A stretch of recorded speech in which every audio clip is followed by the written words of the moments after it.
Ok, admito que errei ao trair meu marido, mas por que meus filhos têm que me odiar? Eles não têm nada a ver com isso. Já se passaram 3 semanas desde que o divórcio foi assinado e a nossa rotina virou um inferno de gelo.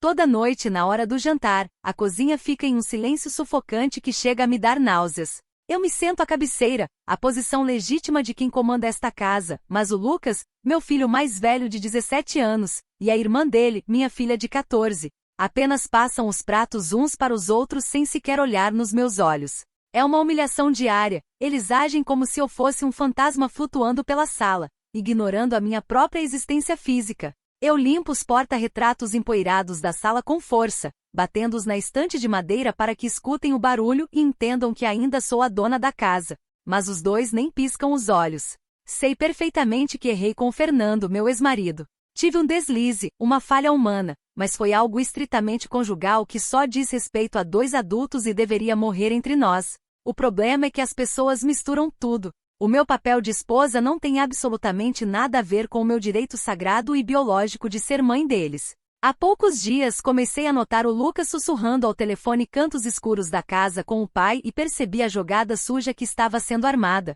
O Fernando estava claramente usando a dor dele de homem traído para fazer lavagem cerebral e jogar meus próprios filhos contra mim. Para proteger o respeito à minha hierarquia e cessar de vez esse motim silencioso e covarde, decidi agir como qualquer mãe forte agiria. Durante o jantar de ontem bati com força na mesa, encarei os dois e exigi a autoridade que me pertence por direito de sangue. Decretei silêncio absoluto sobre o divórcio dentro desta casa e proibi qualquer menção ao que aconteceu com o pai deles, sob ameaça direta de cortar a mesada e confiscar os celulares imediatamente. Eu fiz isso para restaurar a ordem e proteger a nossa família da fofoca, mas o tiro saiu pela culatra de uma forma absurda. Em vez de se calarem por respeito à minha posição, o Lucas se levantou da cadeira com os punhos cerrados. Ele pegou a irmã mais nova pela mão e, olhando-me com um desprezo frio que me deu calafrios, disse que se eu não os deixava falar, eles não tinham mais nada para ouvir de mim nesta vida. Naquela mesma noite, enquanto eu tentava impor minhas regras no andar de baixo, descobri que eles arrumaram as malas em segredo absoluto. Eles simplesmente se recusam a me validar como mãe só porque falhei temporariamente como esposa, o que é uma tremenda injustiça e uma falta de consideração sem limites. Comentários da história principal.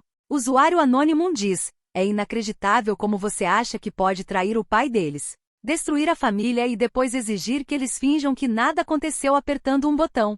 Você realmente acha que os sentimentos dos seus filhos têm um interruptor de liga e desliga para a sua conveniência? Resposta da OP. Os adultos têm vidas privadas e complexas que os filhos simplesmente não têm maturidade nem o direito de julgar. O que aconteceu entre mim e o Fernando é da nossa conta, e o meu amor e cuidado por eles nunca mudaram por causa disso. Usuário anônimo 2 diz: você tentou comprar o respeito e o silêncio dos seus próprios filhos ameaçando tirar a mesada e o celular deles? Isso não é autoridade de mãe, isso é um contrato financeiro desesperado de quem sabe que perdeu a moral dentro de casa. Resposta da OP. Colocar limites firmes e usar as ferramentas disponíveis para impor disciplina faz parte de educar jovens desorientados. Eu não estava comprando afeto, estava tentando manter a ordem na minha casa contra um motim estimulado pelo pai deles. Atualização 1. Já se passaram 4 dias desde a última vez que desabafei aqui e a situação escalou para um nível inacreditável. As coisas saíram completamente do controle por causa da teimosia deles. E a onda expansiva da rebeldia dos meus filhos já está afetando diretamente a minha imagem com o resto da família. O Lucas cumpriu a ameaça arrogante dele e levou a irmã para a casa do Fernando no meio da madrugada, sem a minha autorização e sem assinar nenhum papel. Para piorar o meu estado de nervos, minha própria mãe me ligou chorando logo cedo, dizendo que o Lucas tinha ligado para ela contando mentiras distorcidas. Ele disse que eu estava fazendo chantagem psicológica, com os dois para acobertar os meus supostos erros do passado. Tentei explicar pacientemente para minha mãe que eu só estava ditando regras legítimas de convivência na minha própria residência, mas ela preferiu ficar do lado deles e me criticar. O orgulho deles e o meu medo legítimo de perder o controle total da situação me fizeram tomar uma decisão impulsiva, mas necessária. Liguei para o Fernando furiosa e avisei que se ele aceitasse os dois na casa dele sem uma ordem judicial de guarda compartilhada, eu cortaria imediatamente o pagamento do plano de saúde deles que ainda está no meu nome. Eu precisava de uma ferramenta forte para frear essa aliança absurda e maldosa que eles criaram para me desestabilizar. Comentários da atualização 1. Usuário Anônimo 1 diz: deixar os seus próprios filhos sem plano de saúde apenas para atingir o seu ex-marido é o cúmulo do egoísmo. Você está agindo exatamente como a vilã que os seus filhos acham que você é, validando todo o desprezo deles. Resposta da OP. O Fernando tem recursos financeiros mais do que suficientes para pagar um plano do bolso dele se quisesse. Isso foi apenas uma estratégia de pressão necessária para fazê-los voltar para casa, não uma tentativa de prejudicar a saúde de ninguém.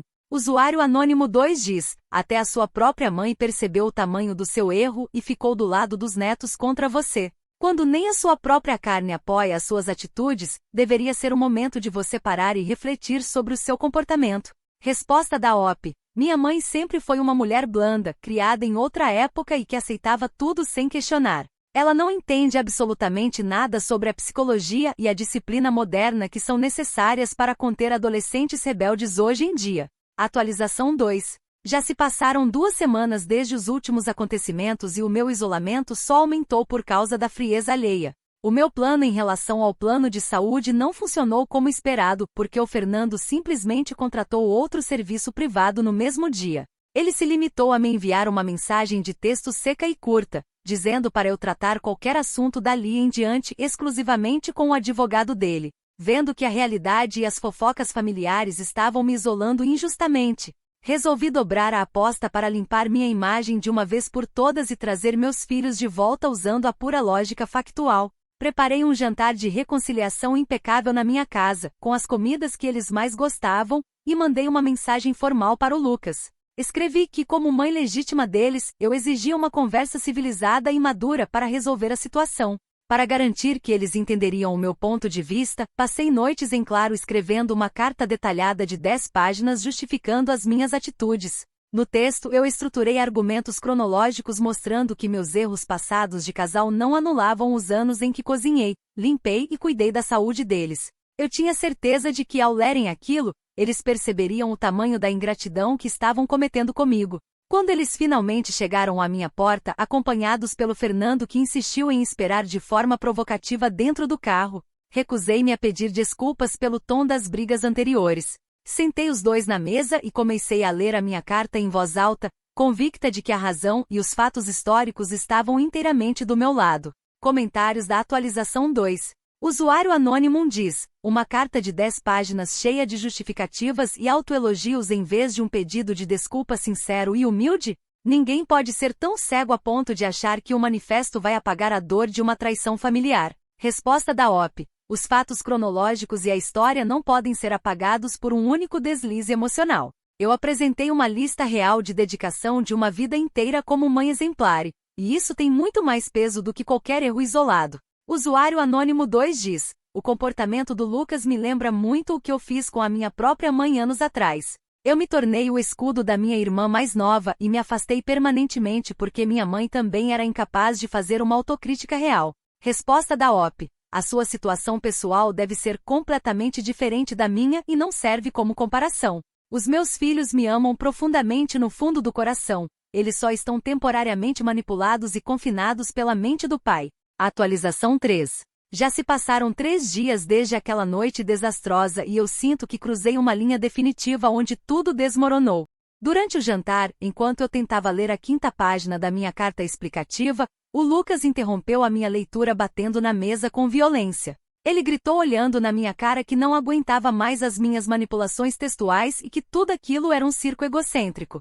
Furiosa com o descaso dele diante dos meus argumentos lógicos e da minha dedicação, peguei o meu celular em um ato de desespero. Exibi na tela, bem na frente deles, os prints de várias mensagens antigas que o Lucas me mandava quando era uma criança de 10 anos, dizendo textualmente que eu era a melhor mãe do mundo. Fiz isso para provar a hipocrisia atual do comportamento dele e vencer aquela discussão injusta usando o passado contra ele. O Lucas olhou fixamente para a tela do aparelho, depois ergueu os olhos para mim com um vazio absoluto e assustador, dizendo com uma voz fria: essa mãe da mensagem já morreu. Em seguida, ele pegou o próprio celular, acionou o gravador e registrou um áudio ali mesmo na mesa, enviando para o grupo de toda a família estendida e para o pai. No áudio, ele dizia em alto e bom som que eu estava usando memórias de infância para chantageá-los psicologicamente e que eles nunca mais pisariam naquela casa. A consequência prática disso foi o meu colapso total no dia seguinte.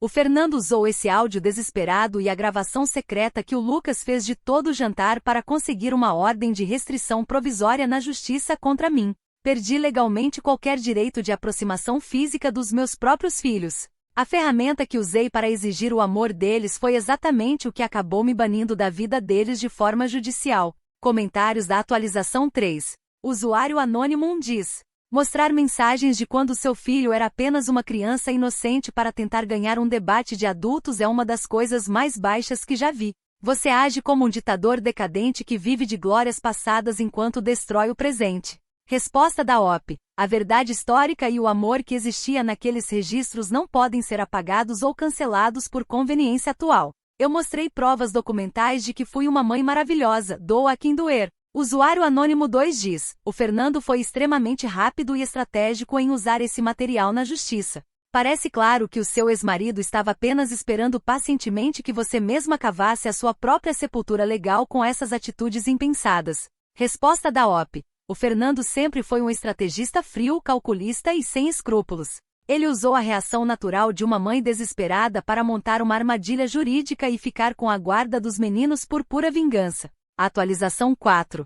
Já se passaram 6 meses desde o dia em que o juiz assinou aquela ordem de restrição e o silêncio nesta casa se tornou definitivo. A residência continua exatamente igual ao dia em que eles pegaram as malas e saíram por aquela porta, mas a poeira nos porta-retratos da sala agora é real e espessa. Aquele silêncio que antes me irritava profundamente durante as refeições hoje se transformou na minha sentença de solidão diária. O Lucas se formou no colégio no mês passado e eu não pude estar presente na cerimônia.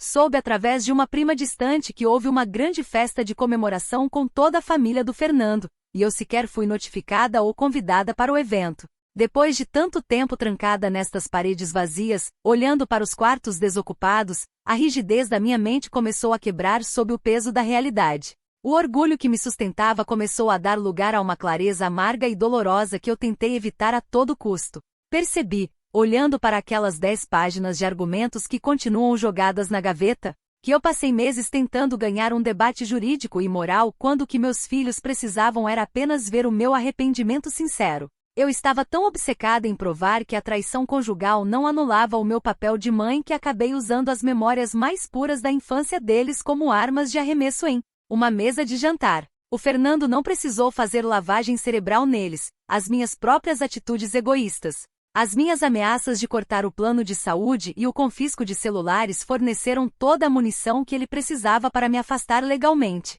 Eu destruí o respeito que eles tinham por mim no momento em que transformei o amor materno em uma obrigação contratual e punitiva. Hoje, olhando para esta casa vazia, sei que o processo de reconstrução vai levar anos e talvez eles nunca mais confiem em mim, mas preciso aceitar o peso do meu próprio erro se quiser, algum dia, ter o direito de pedir perdão de verdade.